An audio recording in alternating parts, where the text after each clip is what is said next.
for what it is. It gave the legislators their play money, and that's all it was about to them. Their play money, and them getting elected in the next campaign. Well, let's show them, Democrat or Republican, if they don't have the guts to stop the cuts, we have the guts to vote them out. Let's politicians, because there are too many of them. They're in the federal government, and they didn't vote for FMAP. So now we have a budget that looks pretty good for us, except that there's actually no money in Pennsylvania for us. And we have, and really, a lot of people say FMAP might not go, and they're policy people within Washington. Some say, oh, it will be all worked out, but the people who say it will all be worked out have to make us believe that, so we will elect them next year. But you know what? I'm not fooled. I'm not going to elect anybody that put up a pseudo budget for the people I care about's care, and I work too. But they cut the only program that helps disabled people work and get in and out of bed to do it. They cut Act 150. So when they say, you lazy bum, get out of your wheelchair and work, I can honestly say, I can't get out of my wheelchair.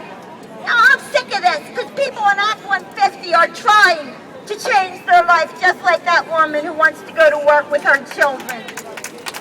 But they're not going to let us. They don't want to give us money. You know what? You know what I say to Class Act? It is what it is. It's called Class Act. It's an insurance for people who work. Well, you know what? I'm the Poor People's Act. I might have a job, and I have a decent job, but I'll quit it in a minute. If I can't help people get in and out of bed, that's why I got this job at the Independent Living Center, to learn about Ed Roberts, who was on a ventilator and went around the world and established independent living centers, run and controlled by people with disabilities.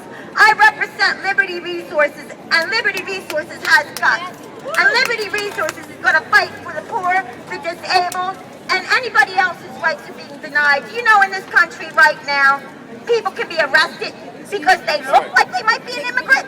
People can be arrested because they're gay and they're openly gay at work in another state. We can't let this continue.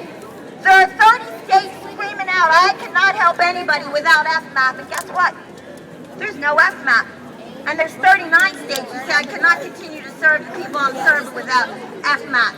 And those 9 states that have a backup plan, they're probably going to have to use it. Don't let them. Let everybody demand FMAP. There's a lot of people in Philadelphia. We might be poor, but we can get together. We can get together because we got numbers. And guess what? Poor people are growing. The middle class are getting poorer now, so we might have the largest community in the whole country if this keeps up. So we should unite, and we should demand do away with the prisons. Do away with the